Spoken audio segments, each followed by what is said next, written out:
Okay, here we go. Welcome, everyone, and thank you so much for being here. This webinar is hosted by the Three Principles Global Community, a nonprofit for anyone curious about how life works and how an understanding of the mind can lead to more freedom, peace, and resilience, along with a deeper connection to the natural intelligence of life that we all are part of. You don't need any prior information or knowledge to be here. Our community is made up of people from all walks of life who are interested in living with more clarity and ease. We're delighted to be here together. And now I'm happy to introduce our speaker, Fenella Blakaj, has been bringing the three principles to various schools in Europe for the past 20 years. She is dedicated to helping parents, children, teens, as well as social workers, teachers, and caregivers understand how their experience of life is formed and how they can connect to the love-filled space within. And for over 30 years of teaching experience and 20 years as a prevention and intervention specialist, she has developed core, clear-minded, open-hearted, resilience education as a practical and transformative framework for educators. And the three principles have not just influenced her life, they've shaped it. So with that, I'd like to just welcome Fenella, who will be speaking to us for about an hour, and we'll have some time for questions, interactions along the way. So welcome, everyone. Go ahead, Fenella. Okay. It's lovely to be with all of you and wonderful to see that so many of you have taken a moment to be here. When coming up with the title of tonight's webinar, I was sitting and sort of thinking, insomnia, usually something that we consider a disturbance in life, something that can cause us to really get into a mode of even worrying about going to bed, the most comfortable place on earth. And we start worrying about going there. We start dreading it. We might end up thinking about bedtime way ahead of bedtime, and particularly thinking about what if again I cannot fall asleep? What if my thoughts are going to run wild with me again? What if I just can't relax enough? If my muscles tension and my jaw clenches and I worry about what might hit me at night, what might come up. And with that, we're already setting the scene wonderfully, aren't we? And we begin to get into a state of mind in which relaxation, so we think, becomes more difficult than tensing up. So to begin with, I'd love to hear, if that's okay with everybody, and just if you feel inclined to share, whether you've ever had a moment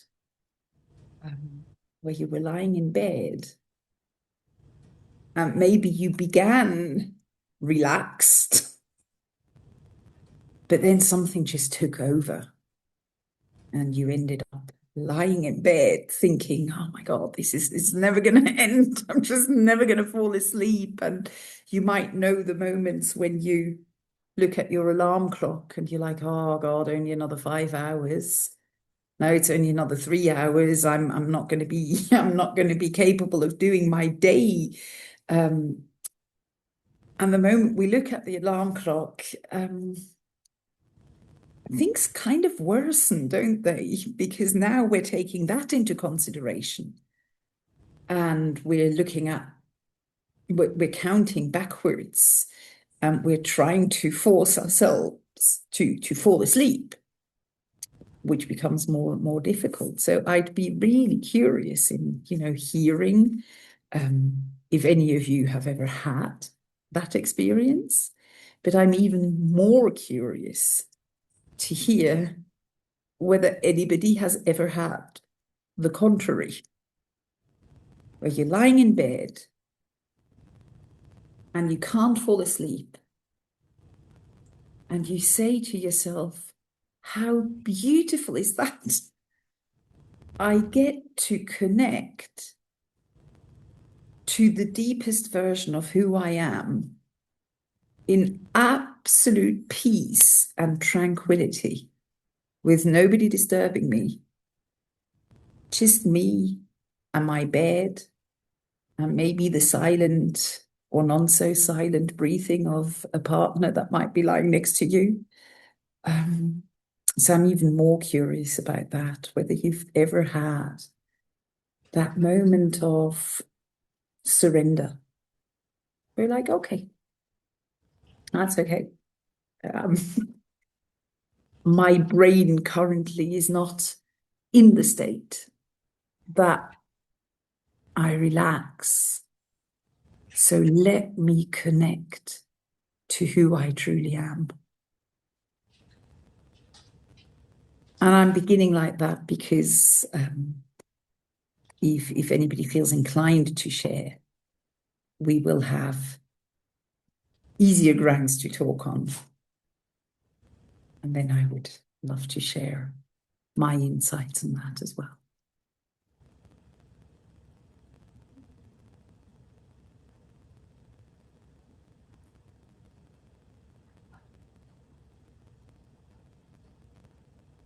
Yeah, Bengt. Yeah, hi.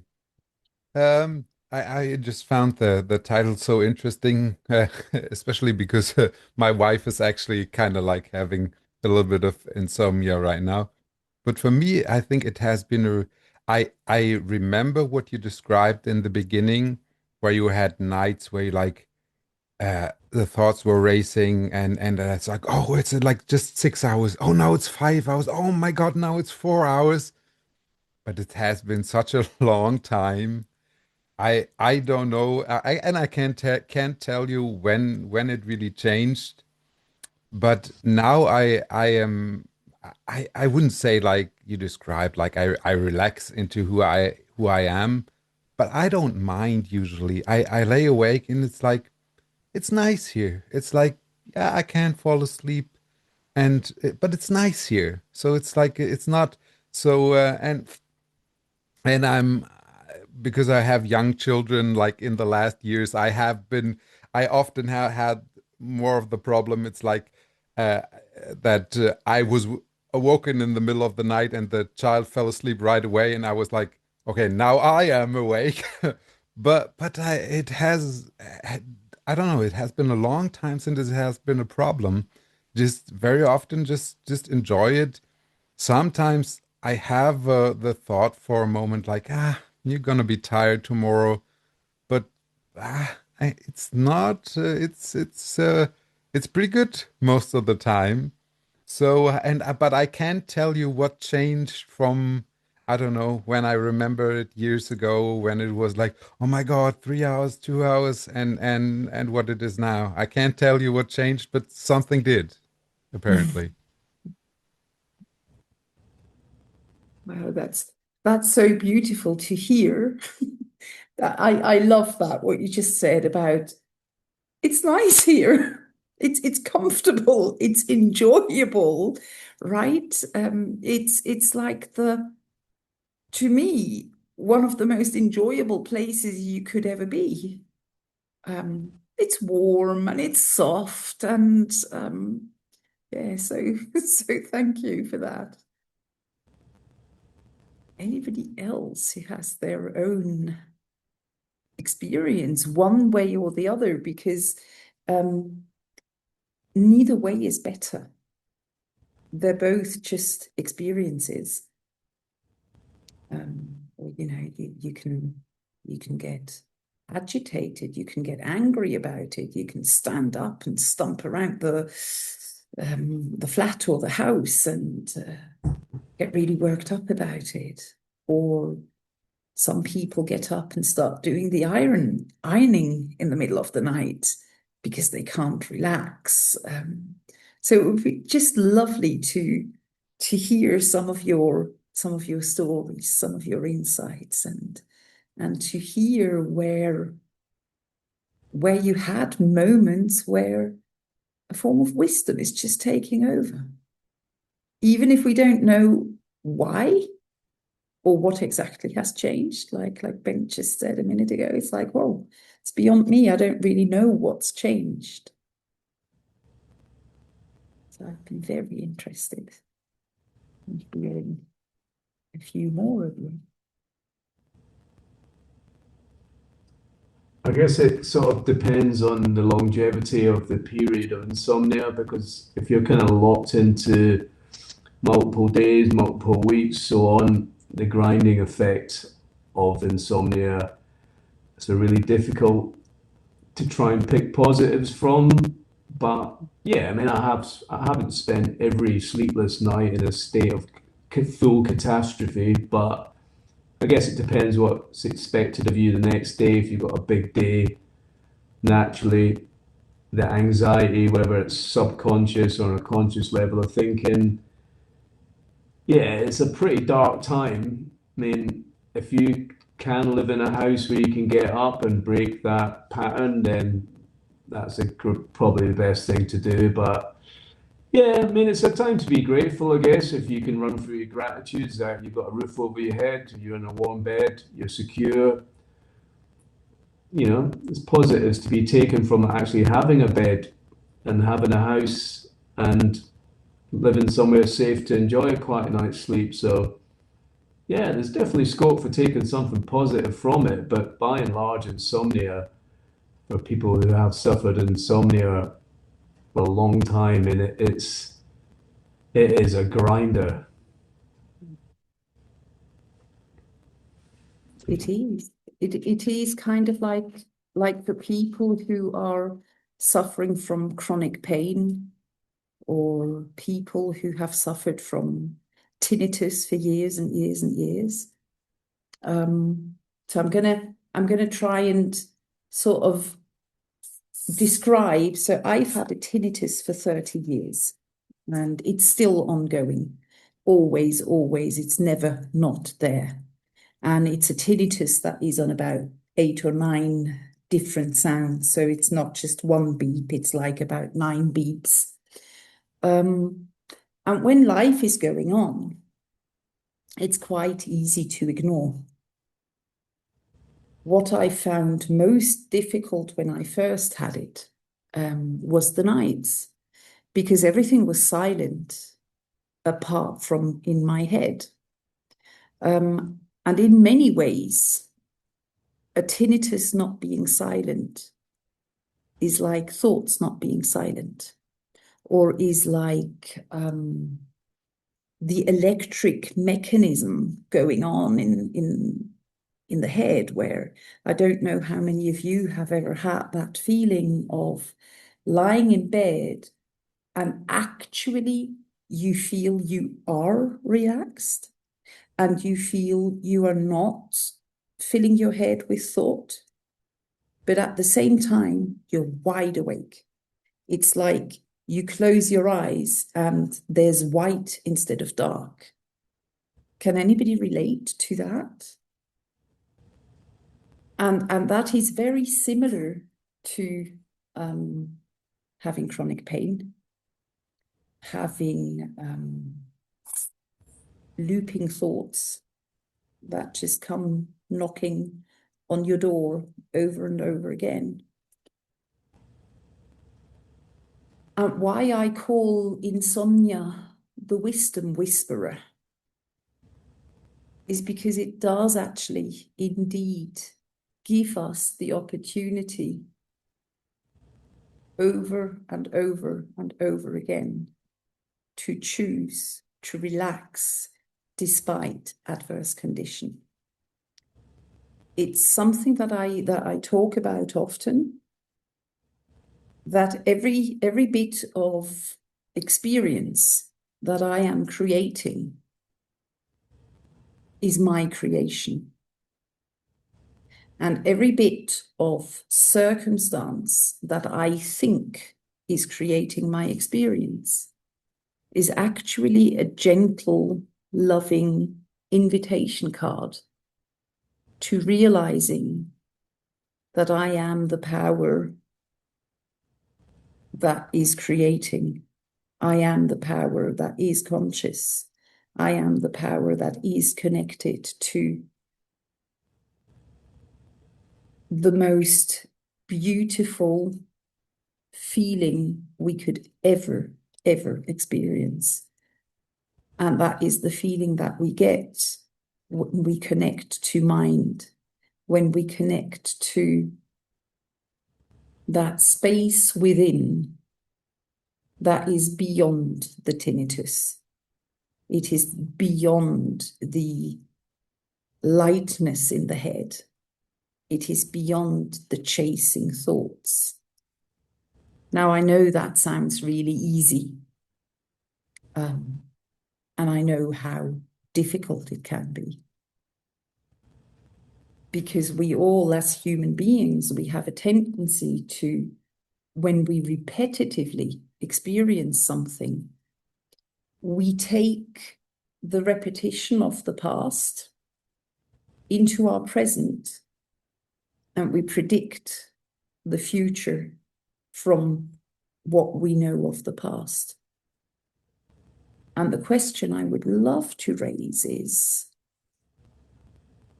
what if all of those things that are pointing us in one direction,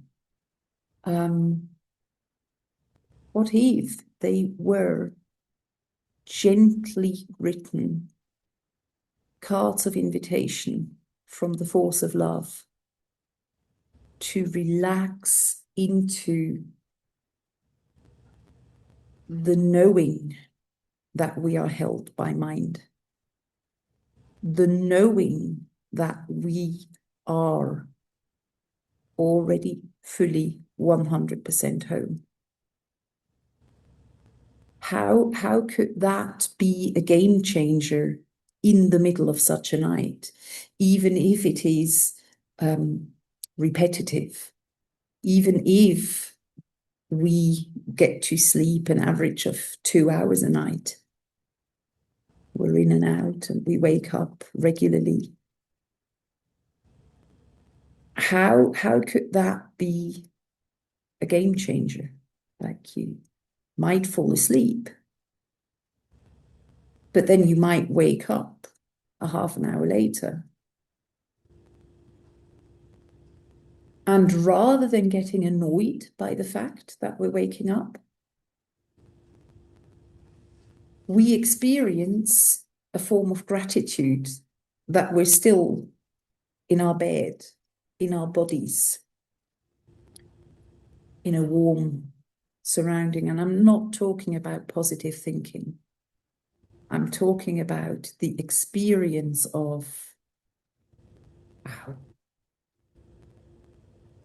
Like sometimes I will get into really high philosophical talks with myself in the middle of the night where I'll be like, wow, isn't that amazing that I've just woken up in my body again? I didn't wake up in a different one.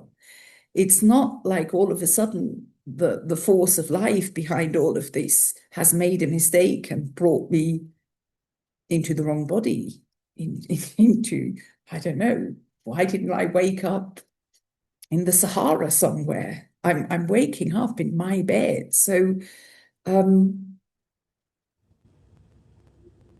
waking up and then just realizing, one of my favorite things that I used to say when I was suffering from insomnia, or when I stopped the suffering from it, was, I have a bed. It's just a simple statement. Have a bed. And with that, remembering the coziest state of being. maybe from childhood, maybe from a moment where we were with somebody, just this cozy experience. So how could realizing that we are at the creational 0 point, how could that realization alleviate some of the suffering that goes with insomnia?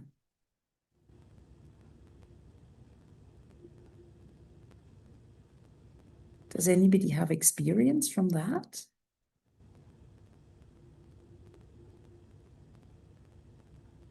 Moments in which you did wake up or you couldn't fall asleep, but the realization of who you are struck you. And you were lying there and you realized, I am pure love potential lying in a bed of form, worrying about whatever might come tomorrow. Has anybody ever gone there?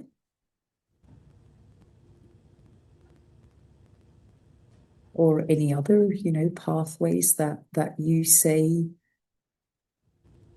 that's something that I've experienced, and that's what made the whole thing shift for me a little bit.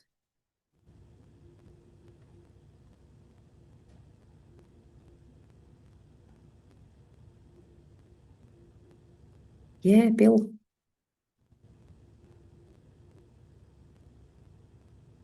It's actually Connie, but that's okay.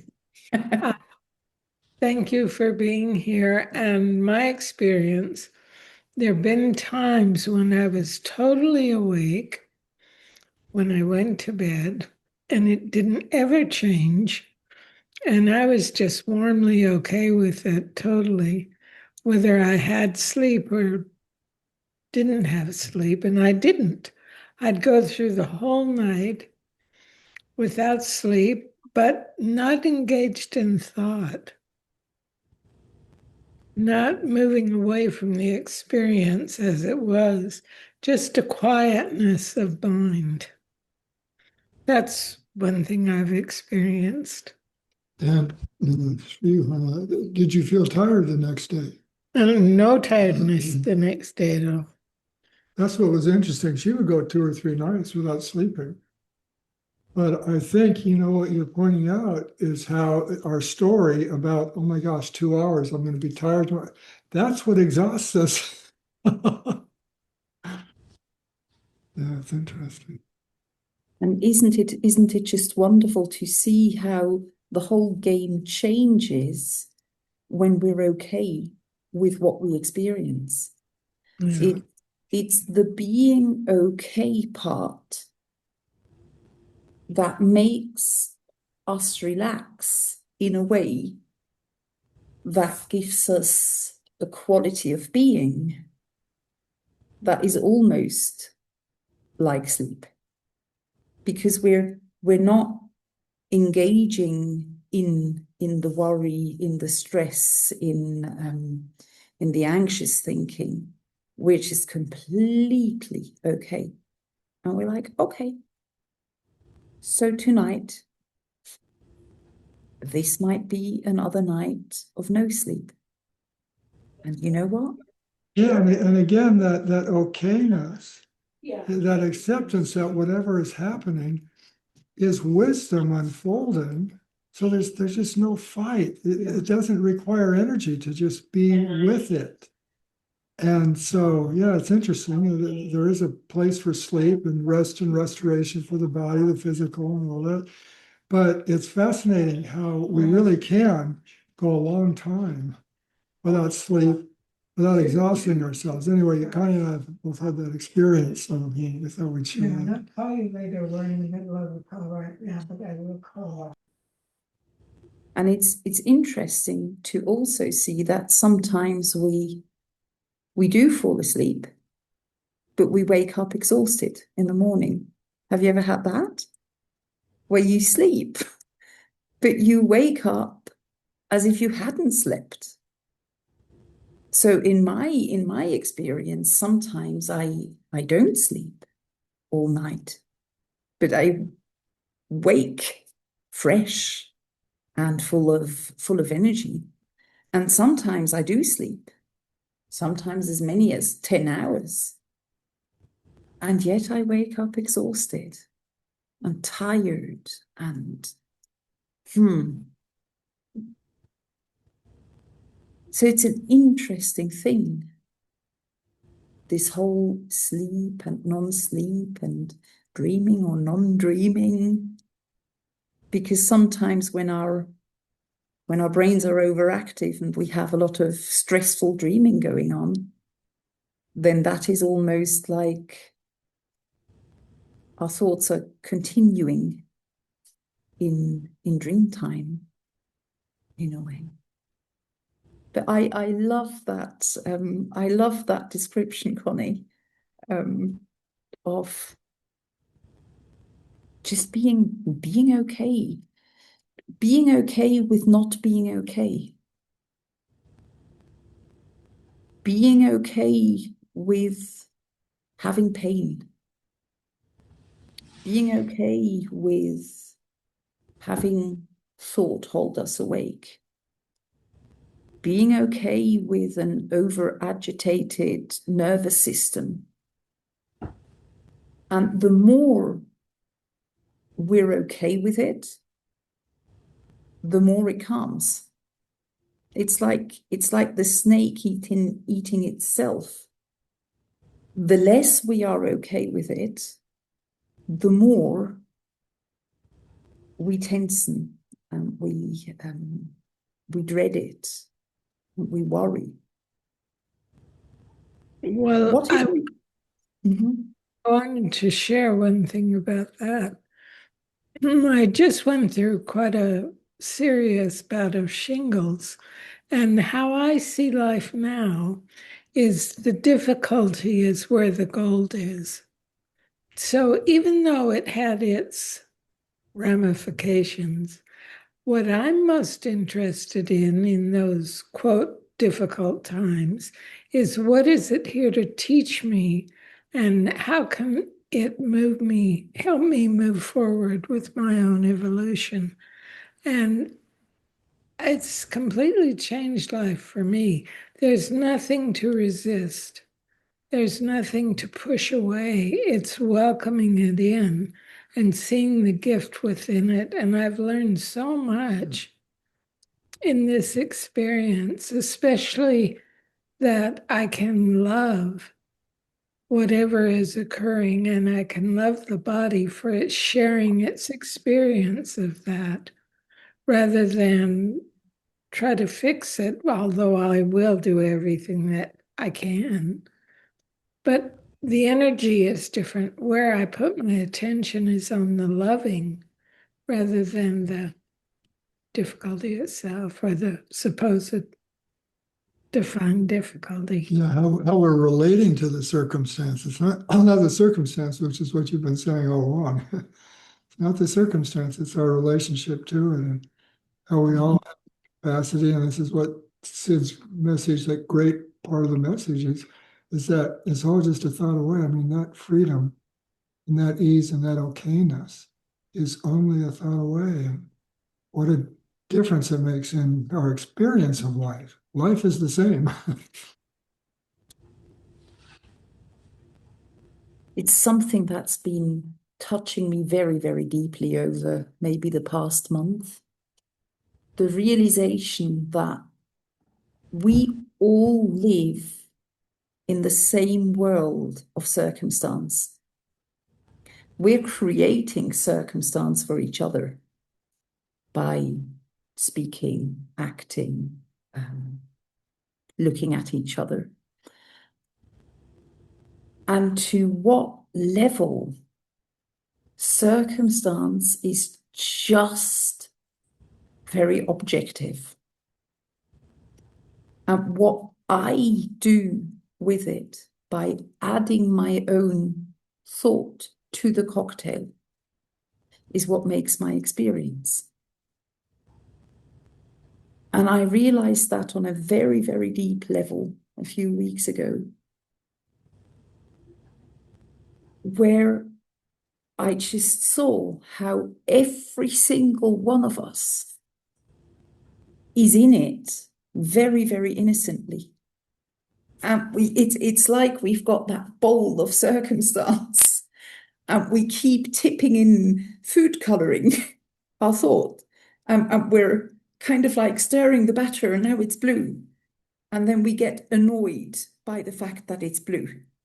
And then we add some pink and now it's a different color and next circumstance comes up. So the very same thing goes for when we lie in bed and we cannot sleep. The circumstance is my body doesn't seem to be in the biological state in which it can switch off. That's the circumstance. What I do with that will interestingly influence my biology. Because if I get agitated about it, or I get frustrated about it, or we all know where we can end up, right? We can go into horrible thoughts about ourselves. Why is it me who has that? Why does nobody else? And we might end up in that experience of circumstance that is very, very tinted by our personal mixture that we're adding to it. And what I hear you say, Connie, when you were speaking about it, is like, you're saying, hey, I've got that dough, which is the circumstance. Well, I don't need to add bits to it. I don't need to color it. I can just let it be dough. One of the experiences that people often share when they can't sleep is the fact that they not only can't sleep, but they also cannot stay present. We lie in bed and instead of taking it as an opportunity, as an invitation to be fully present, we take it as an invitation to hop into the future, to hop into judgment, to hop into the past, to hop into worry. My God, what's wrong with me? To hop into all sorts of experiences of sensations. I don't know how many of you have ever had that one. It's a wonderful one where you lie in bed and all of a sudden you become very aware of your own heartbeat. And then you go, oh my God, is it beating too fast? And because you're thinking that, you're creating it. Because now your focus is on your heartbeat. And your breathing will shift. And the shifting of your breathing will increase your heartbeat. So you can lie in bed and give yourself a horrific experience of not being able to sleep. You can also lie in bed and give yourself a beautiful experience of not being able to sleep. And I know how awful this sounds for people who are suffering that at the moment and who might still struggle with seeing the connection between thought and experience, thought and feeling. Because I remember when I first came across the principles, all it did for me was create anger at the beginning. I was like, how dare you give me the card of responsibility? I didn't like it one bit. but something inside of me heard something. And the something inside of me that could hear something, well, that's inside of all of us. There's not a single human being on the planet that cannot access the hearing of deeper wisdom, that cannot access an experience of, where did my thoughts go? And it's such a beautiful experience that, in my experience, relaxes everything. And in the relaxation, I'm okay with the circumstance I'm experiencing right now.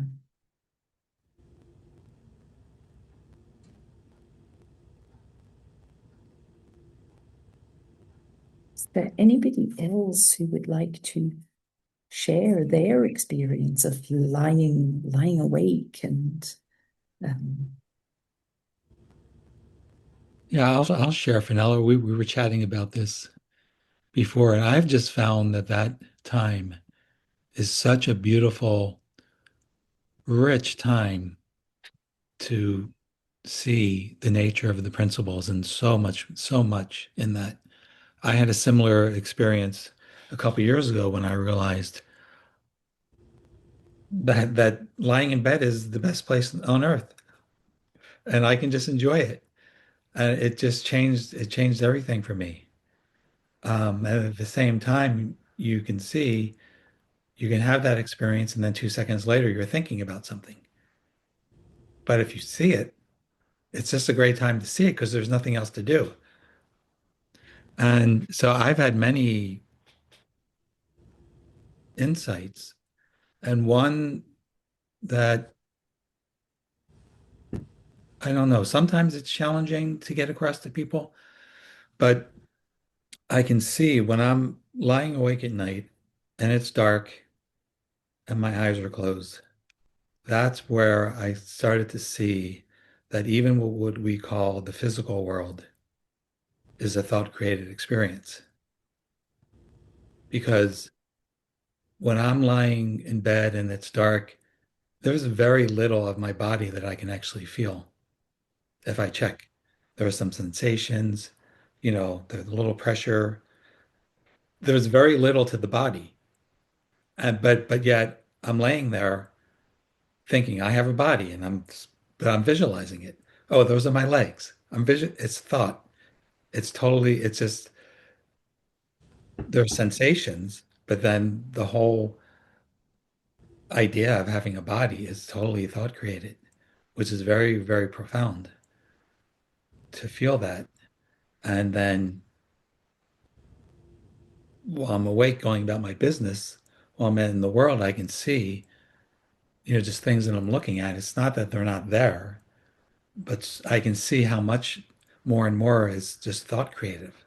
Whether I like it, where it came from, where it's going, there's so much in thought. So it's really beautiful to see. And actually last night it's so funny we're talking about this. I had the strangest because I will often be awake a lot in the last 3 or 4 hours of sleep time, you know. Um, and I was awake and had the strangest, most delightful thought, which was, um, I wonder if right now I'm not awake, that I'm actually asleep and I'm dreaming that I'm laying in this bed right now. And all my thoughts just went away, and all I had was the pure experience of what little sensations I could feel. And I was like, I wonder if I could be dreaming right now. What if I'm dreaming, just having this experience? And the whole world of thought disappeared. And I was just sort of flowing with, I mean, you talked about like knowing who you really are. I'm not sure if that's It's kind of, we're getting into that realm a little bit, but there was just this flow of sensation and experience. And before I knew it, I was asleep. And for the first time in many years, I think, sometimes I set an alarm when I need to get up for something. I never, the alarm never goes off before. I'm always awake before the alarm goes off, always.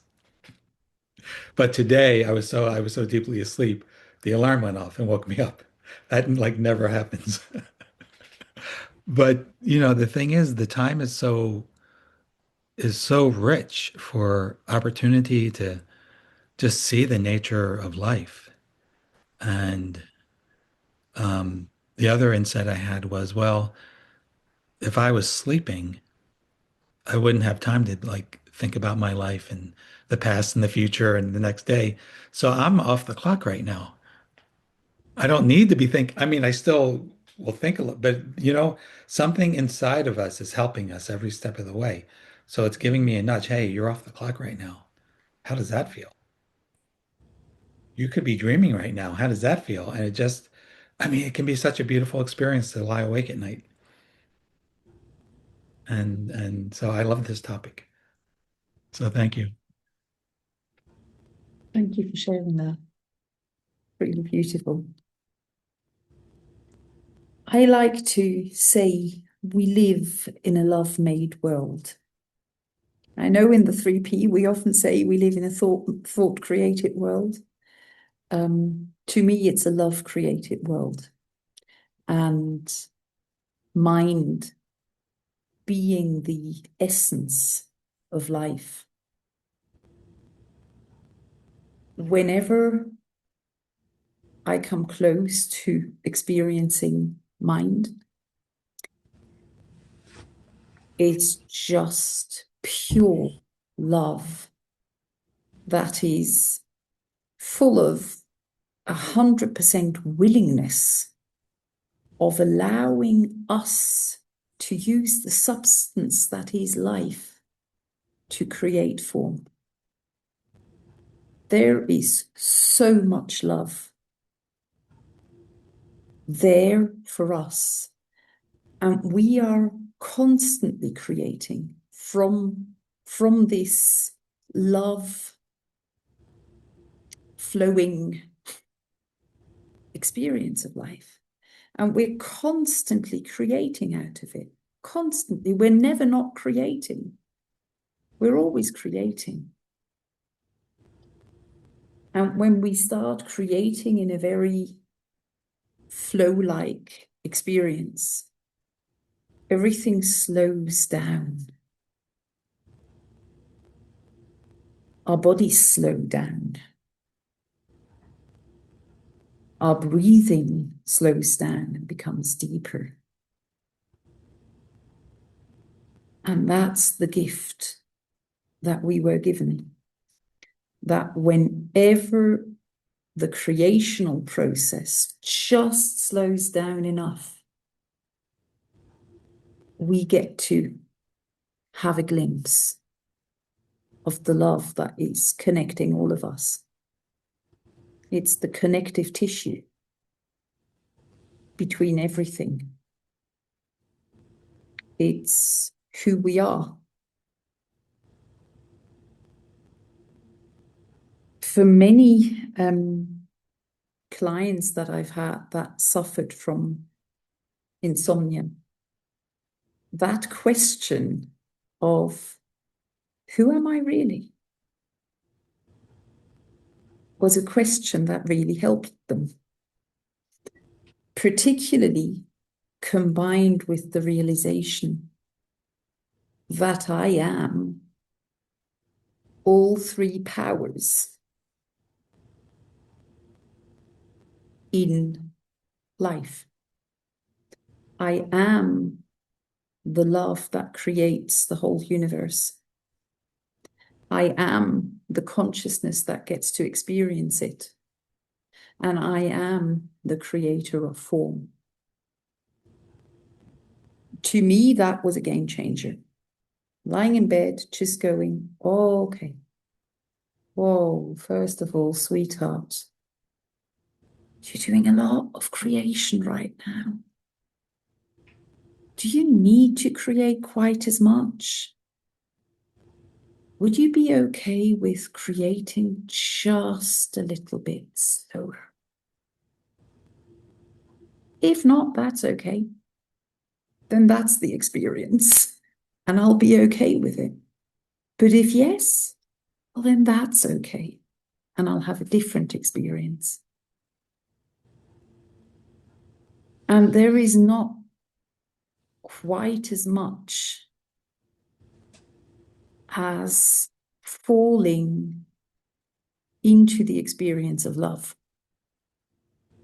Nothing compares. Nothing. We fall into the experience and into the realization that who we really are is the three principles at work. Individuated. Every single one of us is at it. Individuated mind, individuated consciousness, and individuated thought connected to divine mind, divine consciousness, and divine thought. There is nothing else.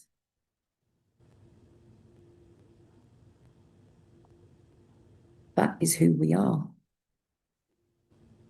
And when we lie in bed and we can't fall asleep, well, what about just seeing how close we can get to experience who we really are? Relax, see what occurs. See where your own creational powers want to guide you. Wisdom can speak far easier when the busyness of the waves is just slowing down a little bit.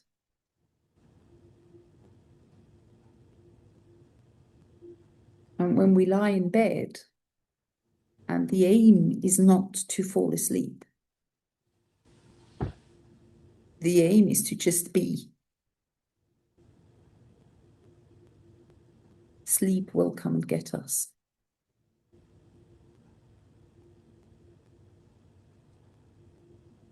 And even if it takes a while, and I know a while can be very long, I know there are people who experience a lot of controversy sleeping.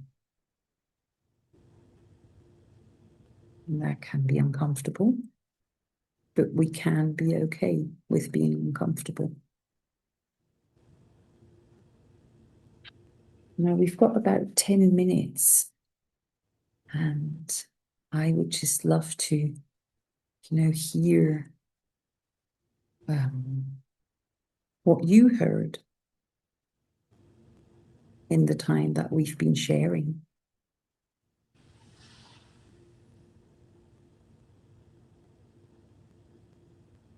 Could you say why did you feel when you discovered the principles?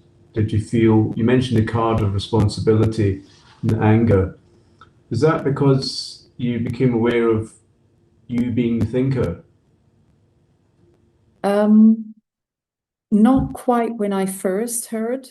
When I first heard, I was just very angry at the audacity that somebody would tell me that I was responsible for the suffering I had been going through. And that in the first maybe 15 hours didn't sit well with me. But it was in a 3-day workshop with Elsie Spittle. And after the first few hours, there was a night and I slept. And the next morning I went back and I heard something slightly different. I think the first few hours I just heard, you're responsible. It's all made up in your thinking. You don't need to suffer the way you're suffering. And at the time I thought, oh, okay, so all my past suffering is my doing. So that was the beginning. But then the second day I really heard something, and I started to realize, wow, yeah, a lot of the things that I am still suffering from are brought to my attention via thought, are brought to my attention via memory. And that was the beginning of a big game changer for me. The realization that my sufferings, that definitely, you know, there were parts of my childhood that weren't ideal and that followed me through in my adolescence and into my early adulthood. But the fact that the things that were troubling me had ended when I was 13 and I was still suffering from them at 28, that somehow then got the ball rolling. So it was when I heard that on a deeper level where the anger then disappeared. But just being confronted with this, hey, sweetheart, you know, you're actually doing that to yourself. In the first moments, I think it was my intellect that really didn't like that. Does that answer the question? Yeah, it does. Yeah, I mean, I think it is like you say. It's just a rejection by your intellect is just does not want to take on board because it's easier to blame someone else, isn't it? Yeah. Until it isn't. Yeah. Until we're like, wow, isn't it beautiful to look back on your childhood with totally different eyes? Isn't it beautiful to realize your life now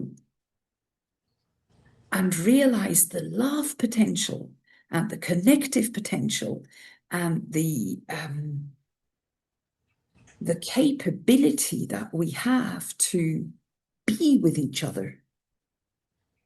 I prefer that.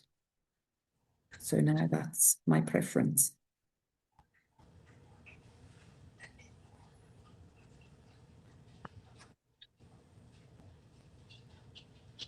Is there anybody else who would like to share anything? And even I know in those webinar settings, sometimes we get a feeling we would like to share, but then we think, oh no, maybe not. Trust the feeling that comes up when it says, actually, I would like to share. So just trust that and do.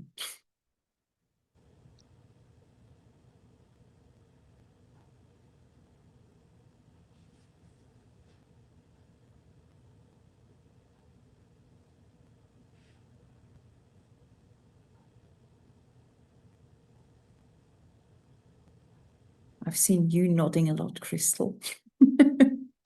There was a lot of nodding going on. Fenella, this has just been beautiful.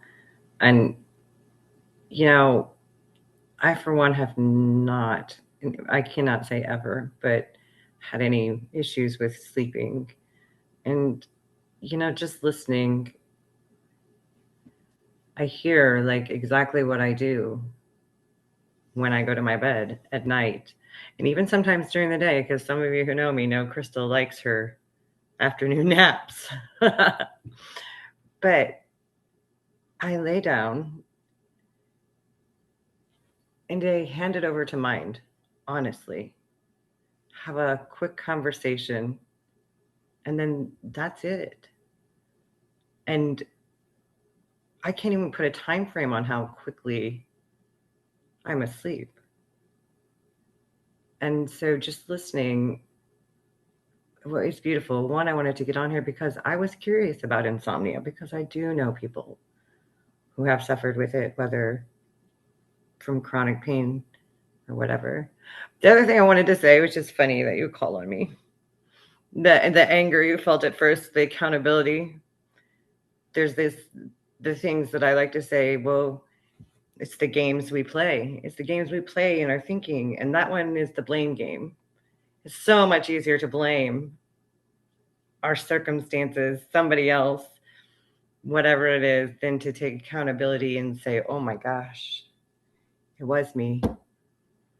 It was me. The what if game. That's the future pacing. What if this? What if that? That brings all the worry. The shoulda, coulda, woulda. I mean, there's so many. And so, yeah, it is hard when we take all those games away and we are the ones left standing there. The accountability to say, oh my gosh. So, yeah, just so beautiful, Fenella. Thank you for everything that you have explained and everyone who has shared. I have heard so much, and I'm just in a feeling of love right now. So I love it. I just want to say thank you. Thank you. Thank you for sharing that as well. It reminded me, it's all about surrendering into the experience that is our birthright. It's all about trusting mind, the power that is in charge of the movement of the planets, the power that makes sure that apple trees bear apples and not puppies, the power that makes sure that, we orbit in the way we orbit. Well, that power is all of ours. And it's taking care of us if we allow it to. Even if we don't allow it to. But once we surrender and we really allow, well, that's when life takes on a whole different color. So I'd love to thank you all for having been here tonight.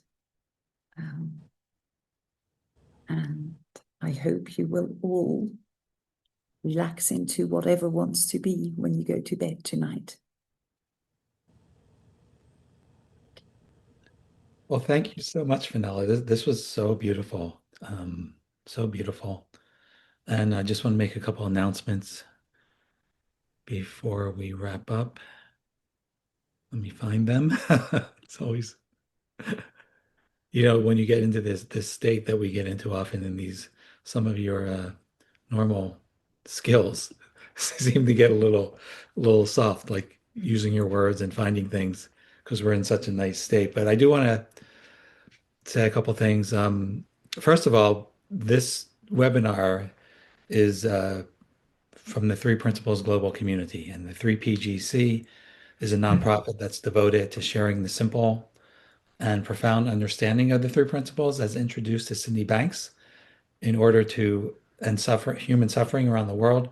And we'd like to thank you all for joining us today. If you're not a member of the Three Principles Global Community, you'll get a free week of membership, and you'll have access to our programs, conversations, gatherings, um, chance to experience what our community feels like from the inside.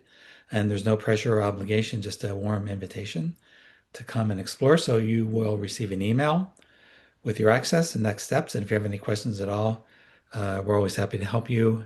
Thanks again for being part of this conversation. And then final thing is in 2 weeks from today, same time, 2 p.m. Eastern, we'll have Jesse Douglas McGraw, who's also a board member, as Fenella is also a board member of the 3PGC. I forgot to mention that, but she'll be talking about, seems like we're on a theme here, where she's going to be talking about being alone. And I think the possibilities around that experience. So with that, feel free to unmute yourself and say thank you and goodbye to Fenella.